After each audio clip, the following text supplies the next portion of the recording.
Billy Bum's Bottom Shelf Bourbon, the Panhandler's premium beverage. You've been standing on the corner holding a cardboard sign all day. Finally, someone throws a couple of dimes at you. It doesn't matter that it was high schoolers who just needed something to hit you with, because now you can take that break you deserve and get yourself some Billy Bum's Bottom Shelf Bourbon. I've been standing on the side all day and the caterpillar is moving. And I don't know the elementary spot, and you can tell because Gene Shalit doesn't play bingo anymore. That's why I drink Billy Bums. We put it on the bottom shelf because that's where it goes. Billy Bum's Bottom Shelf Bourbon. It's the cheapest.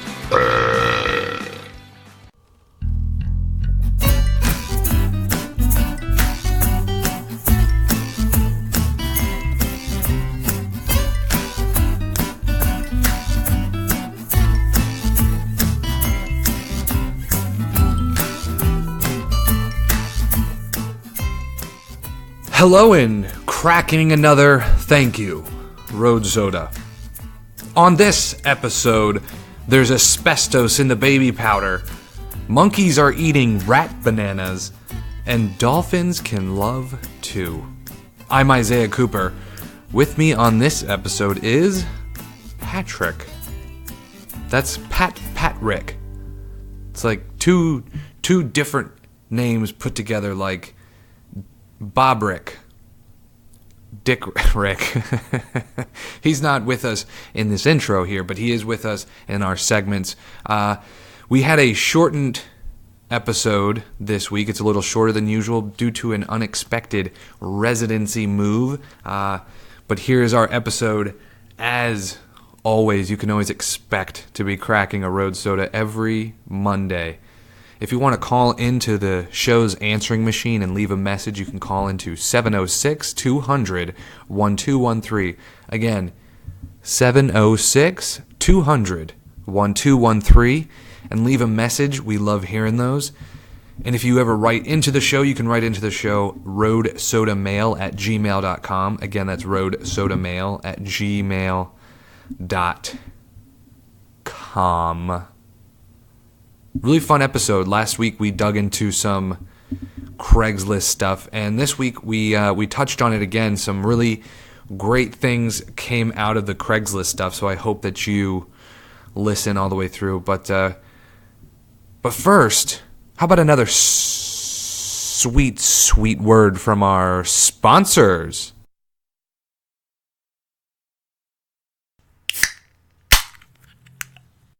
This episode of Road Soda is brought to you by Ancestry.com. Ancestry.com. We look at your genealogy and put together a family tree that you can fuck.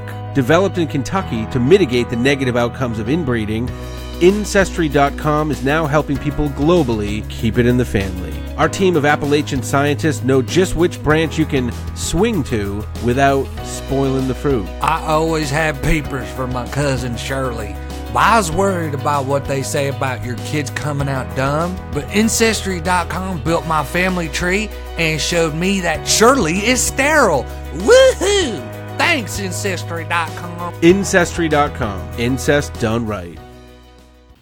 This is the news. I got to try to do something a little different every single time. You've done the news with us before. It's just a bunch of news articles. That's correct. All right, so there was the last time I was here, there was a lady that discarded her child in a bathroom. And I've been thinking about it ever since. Was it, did you pause it? Was it a Chili's? No, was it a Chili's or no? It was an Applebee's. I can't remember, but it was just the idea that that she would do that. It just seems so everyday. Like it's like I'm not going to actually dispose of it or have any. It's like shameless. It was just like it happened here. So, how was she so numb to it? Yeah. Like how often has this happened to you? I'm not going to take it. It's probably pretty few times. Yeah, pretty few times. Last time it was a Chili's. Chili's. Yeah. This is Johnson & Johnson recalls baby powder for asbestos contamination. Okay, so but actually, not for nothing.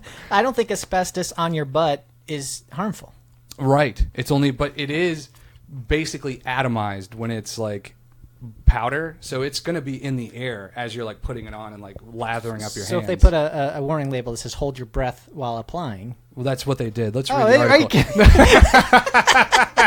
It's Johnson and Johnson. What do you think they did? Hold your breath. Caution: do not breathe. Well, it's All like right. it's like the iPhone. Next case. Yeah. Exactly.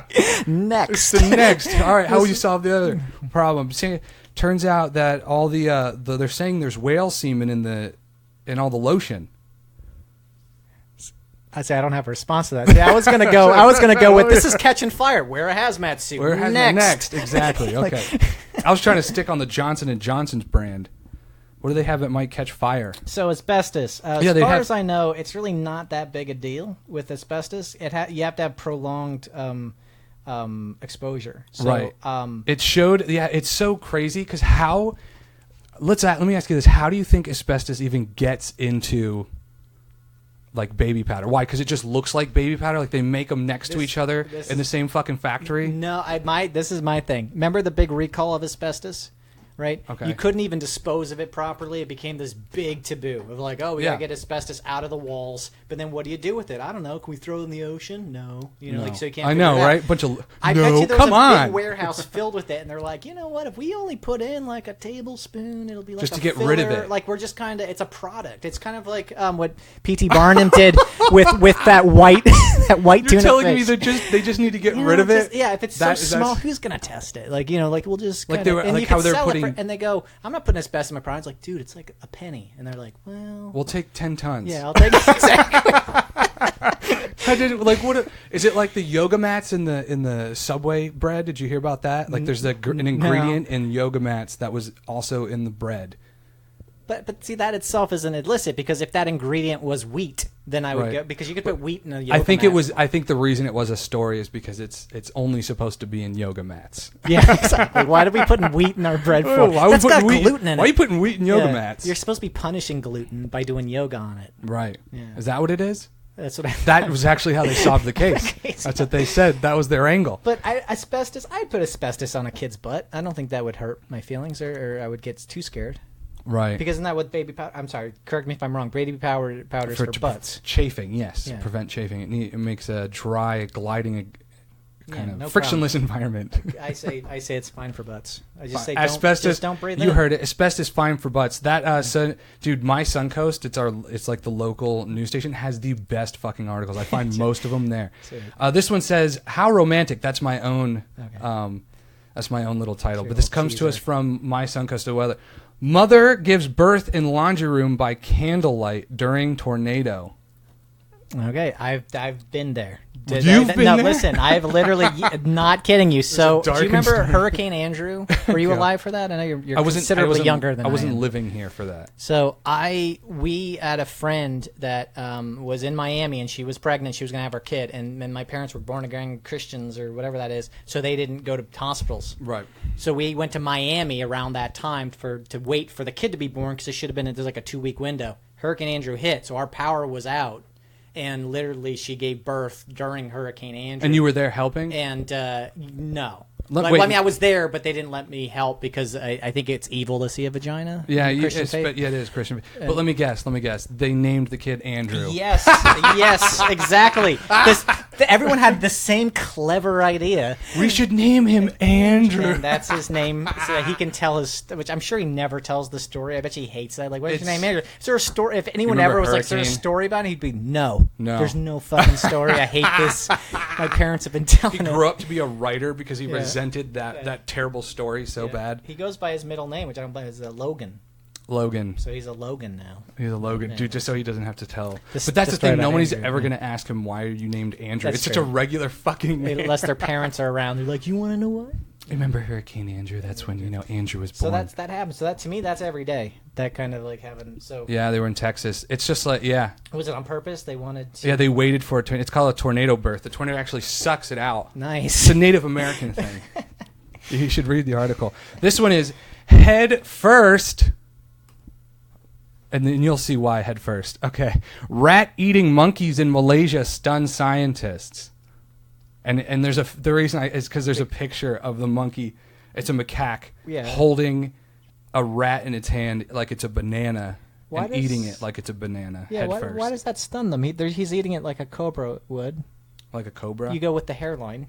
Oh, yeah, because it just fucking backs up, you know. You make that mistake once. That's you sit there. That's what probably happened. Or he doesn't want to eat the poop. I bet he stops right before the entrails. Why are they stunned? Are they not supposed to eat rats? I guess it's they do, just not as much as they are. Gotcha. So this is on killer monkeys were found to be, that's the thing, they're killing rats. You don't got to call them killer monkeys. Yeah, exactly. As killer monkeys. Exterminating monkeys. Yeah, rat exterminating monkeys were found to be catching and gobbling up large rats in Malaysia. Yeah, they are pretty big. This thing, either that's a small monkey or it's a big rat. Stunned scientists discovered the rat-catching macaques on palm oil plantations, so it's just not one, and say the hungry predators could be used as pest control. Yeah, it's like the plantation is causing the rats. Like this unnatural thing is what's causing the unnatural influx in rats. Yes.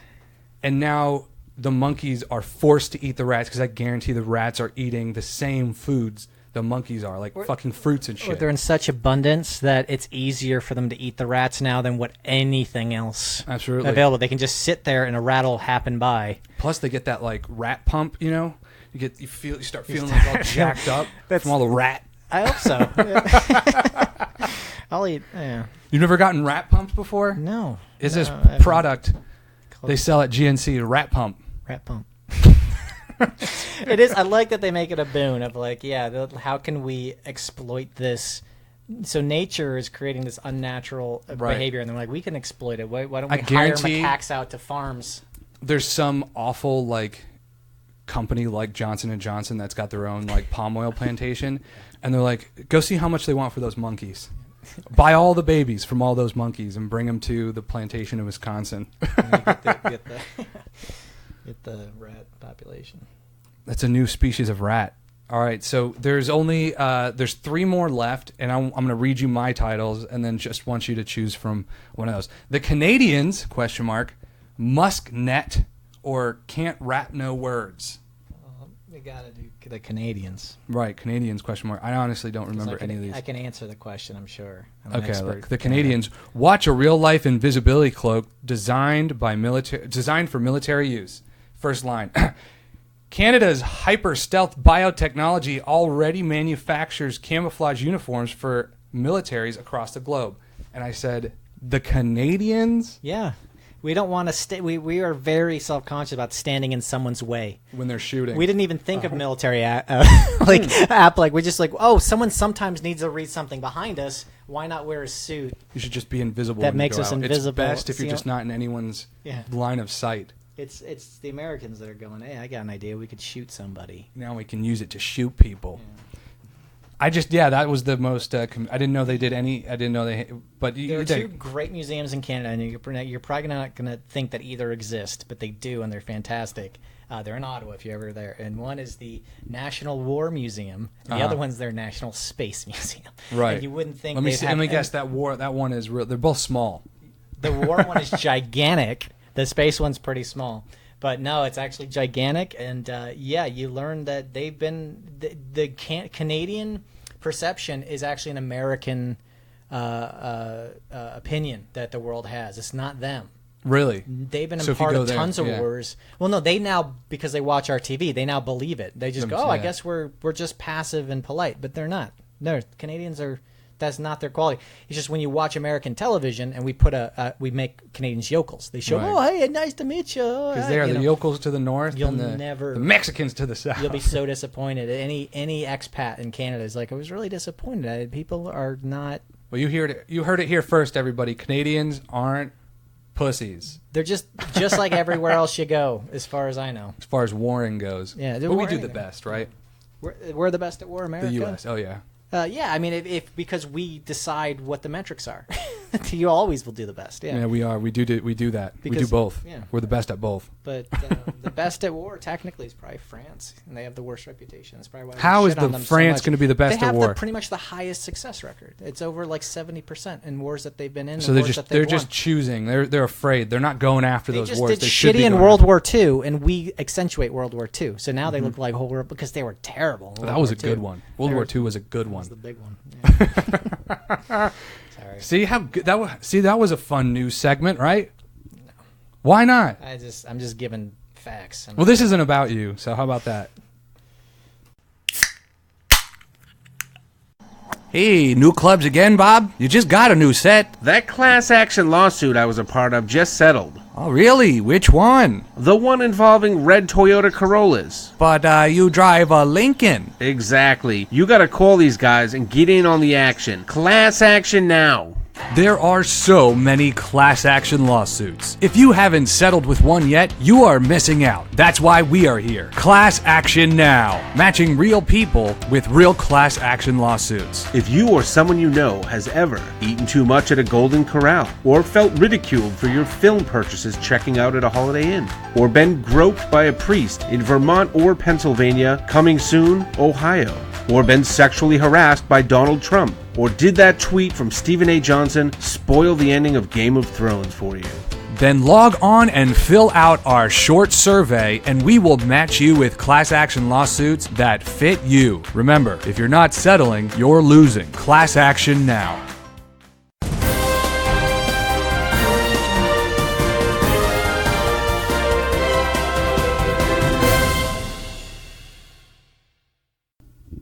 So last week we did this little Craigslist thing, and I said there would be a continuation where there was a Craigslist posting of, I put up, it was looking for someone who has an interesting story. Yeah. Which I'm going to go into that a little bit after. I just want to do the phone thing because, of course, everybody, we do have a phone number that you can call in and leave your messages. Give us whatever message you want. Mm-hmm. It's 706-200-1213. Easily, probably the easiest number on the face of the planet. 200-1213. It's I think your social security number is actually easier to remember. Which is that number. Which is what? Yeah. What is it? Mine starts with an 8. 706 200 123. Yeah, it's 1213. I'm trying to get all my ahs and ums out. So there was a posting on Craigslist. Okay, so with the phone number, just trying to. We got some postings with, you got some. Anyway, we had a posting last week for the Craigslist phone number, and this is like another posting. Just trying to see what's going on. See who responds to this. See who these people are. And what's going on. Yeah. So this is the Craigslist ad said, need bodyguard. Just to remind everybody, the bar is set at the guy who changed his DNA to his sister. So I'm hoping he would continue. He's an interesting guy. I'm hoping he called in again. That would be really cool if he did. I mean, I wish the universe was that good at doing comedy. It's interesting. So this was the posting. So the title said, "Girls' Night Out needs bodyguard." Oh, cool. Okay. My friends and I go out every weekend, and we are sick of creepy guys constantly approaching us while we are trying to have fun. We decided the next time we go out, we are going to hire a bodyguard to go with us and keep the losers from ruining our night. If you are big, strong, and can help 4 girls have a good night, please call this number. And leave a voicemail to tell us about yourself and why you would be good for your job. We will listen to the messages and choose the best one. No texting. Okay. Yeah. Fantastic. Right. Fantastic. Right. So some people were interested in the job, and I'm trying to open up the first one. I don't know any of these people. I don't know their names or anything. But yeah. So these are some of the responses we got. Let's go ahead and open up the first one here. It's got to load. It's all through the internet. Yeah. This is Rich. I am 6'2" and about an even 200 pounds. And I definitely understand y'all want to be able to go out and have a great time without the interruptions and whatnot. One of my best assets is I like to plan before I go and take a route in the streets or whatnot. I like to plan where I'm going to go, when I'm going to go, and when I'm going to step away and when I'm going to leave and everything. So I try to be very detailed like that. So that way, we not only know that, hey, you're all going to go out and have fun, but we know where our route's going to be where we're gonna go, how long we're gonna be there, and when we take off and y'all exit, and Yeah, very, maybe very have detailed. a great time and safe drive back home and whatnot. So, but yeah, He sounds smooth. again, my name is Rich. I like him. I think he's like probably the number one candidate. He sounds like he knows what he's doing. He sounds like he's definitely been in the field before being in the protecting. Yeah. So yeah, we got a couple pretty similar to that. Man, I now that you've said that guy with the blood, you know, my blood type changed. Now that's all I can think about. I was like, God damn, like, sorry, because he didn't call. I really wish he would have called in, because that's like the perfect joke. But he didn't. The first times he just happened to. Let's see here. Here's another one. Yeah, hi. I'm inquiring about your bodyguard position. Just wondering if you guys have benefits, you know, medical, dental, maybe even vision, and if you're willing to match on my 401k, you know, if this is going to become a full-time gig, I'd like to think long-term about some things. Anywho, you guys have a great day now. Toodaloo. And hopefully I'm considered for the job. Thank you. Bye. I'm considering him for sure. Fuck that first guy with his details and his professional. This guy is about what benefits. Are you going to put money in my? Are you going to match my 401k? So he thinks that they go out full time. Like, how much work could they be given? I mean, they do. They go every weekend. But so he's going to get dental from a once, twice a week. Well, they've got money. Yeah, I guess. He's just letting them know. That's fantastic. Yeah, I'd let me know. He's just letting them know that if I'm going to do this, maybe he's the guy that's... If I'm going to quit my dog walking job. Do you think any bodyguards ever said toodaloo? Toodaloo. This guy, the most credible candidate yet, in my opinion. Yes, the toodaloo is what. It's so he's non-threatening, right? That's he's so aware of his threatening demeanor that makes him effective in his bodyguarding job. That he wants to bring it down for his clients. Like a giant guy named Tiny. Yeah, that's what he was doing. He's like toodaloo. He's so comfortable. Toodaloo, yeah. That's also like his catchphrase. Like when he tosses somebody out of a bar, toodaloo. Toodaloo. That's in the trailer. That's right, toodaloo. He's gonna say it. The weekend bodyguard. Fucking, did you see toodaloo? All right, so this is the last one. We have dental, but you don't. I wish. Are you gonna respond back and just say we do dental and 401k, but not vision? Not vision. Sorry, that's just too much. See what his it's like he's like reply. Now I'm not gonna take. I can't take it. So I really wish now I wish I would have saved that one for the end, because I feel like that was probably I have the burden of knowing of what all these are, except for that one I kind of forgot. But this is the last one. How you doing, ladies? This is Sharif. A lot of people know me as Steve. Colin, actually, in regards and response to your ad, you know, about bodyguarding. Oh, and I wonder. I can't like fast forward it. Yeah, I'm. Let's keep playing it. Well, it was actually kind of interesting because I haven't done it since I was out in Mississippi. But 6'2", 240. It's a big boy. No, very demanding presence. Demanding presence. That's what I want in my bodyguard. If you want, give me a call back. Don't give us your number. Don't give us your number. I'm gonna wait till he's done. You need the first guy to plan out these segments for you, because he would have this all. Oh, Jack. It's rough out there. It's rough. Oh. It's rough out there. That was, he's yeah.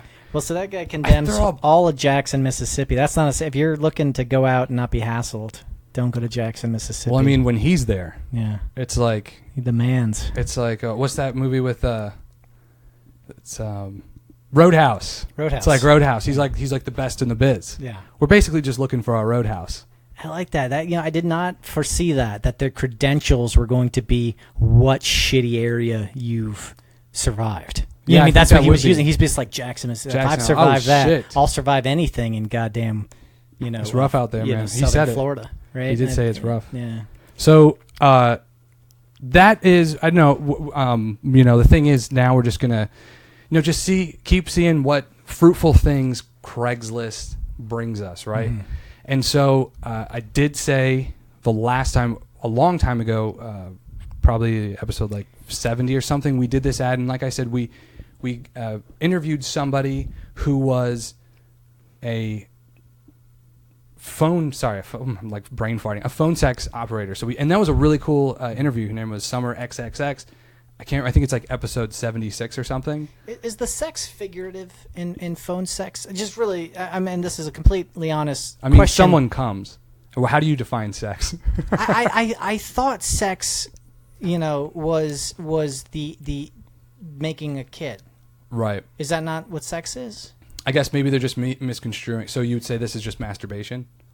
Phone masturbator? It's just not an interesting term to say phone sex, but no one's actually fucking a phone. Right, but I think they're just taking the fact. So that if I fuck a phone, that I can't call it phone sex. Oh, it is. No, it's sex phone.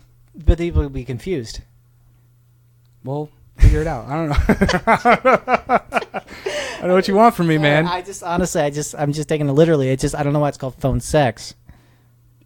But okay. Yeah, but she didn't answer that question. That would have been the first question I asked her. So, I don't remember the questions I asked. It was a good interview. It was a fun interview. She had some. I'm not upset. My brain is just like, because I'm like reading things, as well as trying to bring this up. Anyway, I took screenshots of some of the people that wrote in that want to tell us their stories, but I think we've made our choice as far as who we are going to interview, and I'm pretty excited about it. I hope you are excited about it too, whether you're there or not. But let's see. So this person wrote to us and they said, "Here's my story. I got fired, broke up with my boyfriend, had my car broke down all in the same week, and I've been using it as an opportunity to rebuild my life at 29. So I think I'm still living my stories." I mean, that's a pretty good interview, right? It's a good country western song. I'm not sure if it's. That's what I'm. Yeah, it is. You're right. That does have all the benchmarks of a good. So, are we looking to take her life and derive it into a country western song? And maybe when we do, maybe one day we will. But for the interview, let's see. How about this one? I guess I have a very interesting story as well. As a major best friend for life drama. My best friend for life of over 20 years had a fallen out recently over her adult daughter punching me, a 39-year-old, in the face in front of her little sister and her own 9-month-old son. She has also hit her own mom in the face, gave her 2 black eyes. She hit her own sister in the jaw so many times it dislocated it forever. Ask her for that girl's interview. I want to interview the person punching people, not a victim of the punching. Can you give me? I want to do that, crazy? And we'll just sit down with headgear on, and like say, try to get an interview. Yeah, we'll just interview with her and see if she starts swinging. What do we got to do? That'd be more interesting. Ask her for that girl. We'd like to interview. I think that girl just needs like a therapist, like someone really nice to talk to. Maybe, but I don't think. Maybe not. Well, okay. I don't know. I'd like to hear both sides of that story. I think she was doing more of like a Dear Abby kind of thing, and I'd love to help, but I'm too much of a stupid white cis male gendered whatever. I'll show up. I can represent it. I'll represent. What do you want me to represent? Any race, any gender. So this is the one. I think we're gonna interview this person right here. Okay. And in fact, I've already. Anyway, let's do it. So, yeah, I have an interesting story that ought to make a good podcast. Same opener. Everyone had that opener, so I'm not impressed, right? Yeah. In 1971, while attending New College, he's a local guy. Local, I know New College. Yeah. I fell in love with a female dolphin who worked at an amusement park in Nokomis. And we made love. And then I lost her. And I wrote and published a book about it, Wet Goddess, Recollections of a Dolphin Lover, which got made into an award-winning short film, Dolphin Lover. If you've gotten this far, we might talk. Call me. Then he gives me his number. What amusement park in Nokomis? It was called Florida Land. I don't remember an amusement park in Nokomis, but there is definitely people fuck dolphins. That story is the thing. That is actually like an internet famous story. Yeah. So he wrote this a long time ago. And it's been out there for a while. Yeah. Yes. And then there was, not too long ago, somebody who read it, who actually understood how to like use the internet and everything, wrote up like a crazy blog piece about this outrageous story that he read. That's true or supposed to be. Yeah. And they posted it, and then somebody from like Reddit found it, and it just flooded through Reddit. And now just like this dolphin sex sort of trope, like anytime you hear dolphins on the tip of a millennial's tongue is, people fuck them. Well, right? Just because of like. But if I'm not mistaken in the story, sorry, because this is the same story I read. It's actually a male dolphin and it's a male person, and he's actually just giving hand release to the dolphin, right? I don't believe so, but that. Oh, okay. But in the actual story, in the actual story of Wet Goddess, that what I've heard is he did it. But you are thinking of that. But that did happen in the. I'm sorry, in that experiment that they did in the flooded house in the Bahamas. Gotcha. And that they made a dolphin live in a house with a girl. Okay. For like 3 months, and the girl ended up jacking the dolphin off. Well, I didn't hear that story, but I've heard about dolphin trainers jacking off the male dolphins. I will refuse to believe. Just part of the job. Yeah. It's just, you got to make the talent happy. Right. It happens in Hollywood. Why wouldn't it happen in SeaWorld? But the thing is that I don't, for one second, if his story is that he had vaginal intercourse with a dolphin, that he would drown. That wouldn't happen, because they're a lot like dogs. No, dude, she would like blow air into his mouth like when he needed it. Yeah, out of the blowhole. Yeah, because it's right. No, you would drown. You couldn't, because they hold on like a dog, and then they decide when to let go of your member. So he would be subject. Maybe you should read his book, because he says he did.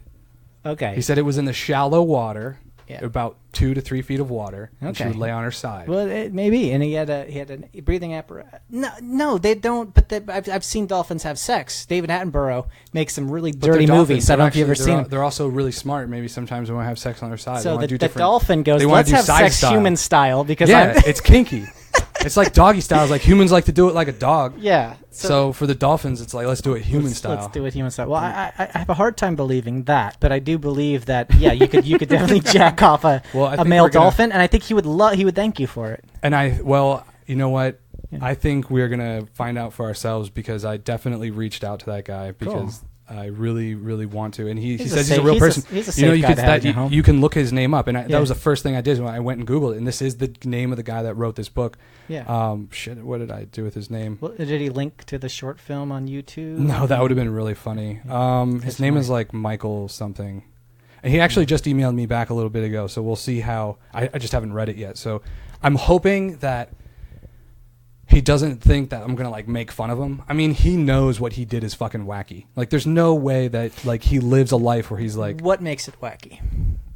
Just because nobody's ever done it before? Not that no. It's very taboo in most culture to fornicate with an animal, because people's minds, animals don't have the right to make choices. Gotcha. When a so you're talking involved. about consent. You're talking about consent. I'm talking about consent and bestiality. You're skipping the fact that he did a dolphin. Bestiality. But you can't fuck a dog. I mean, you can't fuck an animal. We're beasts. I understand. I'm not. Look. We're not talking about my own point of view. Yeah, you know what? I've seen a cute schnauzer time and again.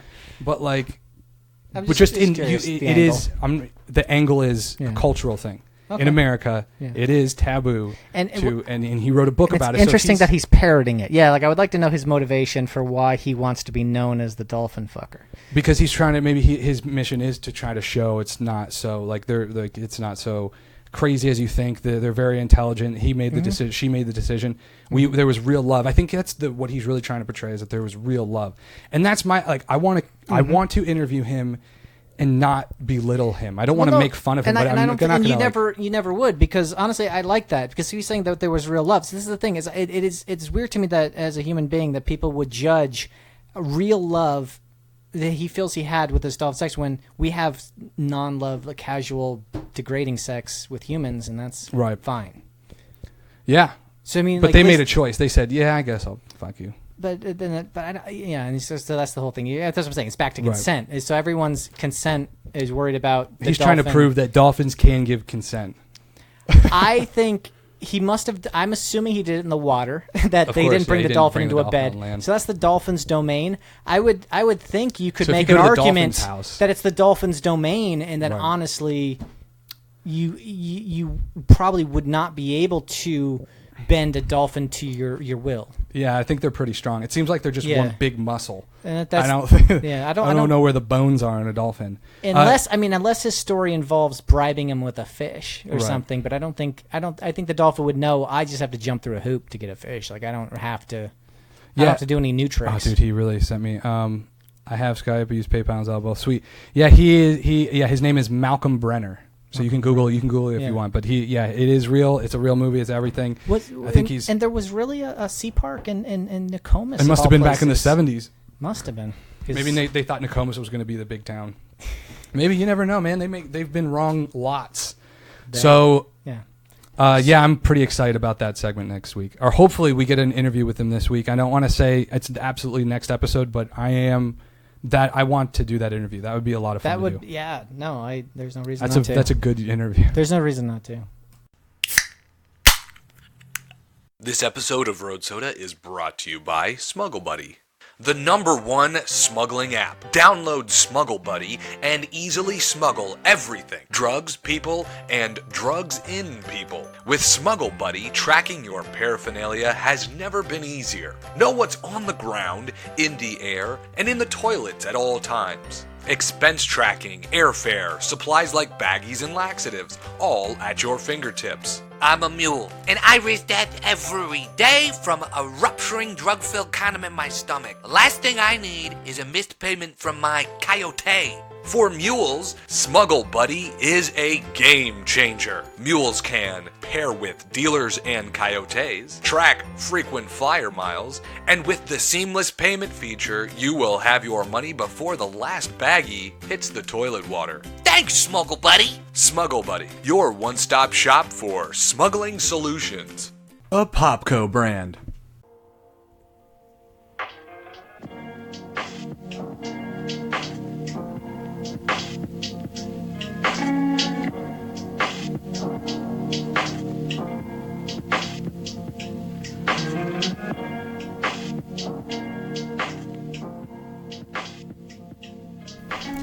You know, it is possible to have too short of a road soda. If you think that was too short of a road soda, I don't know what accent that was or where it came from. It just kind of accidentally came out because I spoke like an idiot.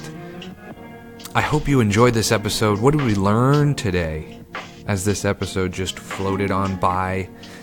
We learned that if you build a plantation somewhere and you screw up the ecosystem, that you can make monkeys eat rats. And eventually, if you do things right, you might be able to get rats to eat monkeys. I'm sure they could figure that out. We also found out that the author of Wet Goddess lives pretty damn close and surfs Craigslist. And we're hoping that we're going to get an interview with that guy. Things are moving along. We're exchanging some emails. I think it's going to happen. And we should get that interview maybe in the next episode or two. Don't worry. We'll see how it goes. I don't want to get you too worked up. Let's see, folks. You can call the show at 706-200-1213 and leave a voicemail. That's a real number with a real voicemail with the real people listening. 706-200-1213. Also, you can email us, roadsodamail@gmail.com. Go ahead and send us, I don't know, a cool video or something that you think we should see. And above all things, this week, try to go to bed early. Just try it. Maybe you didn't last night, but try it tonight. It'll change how you look at things.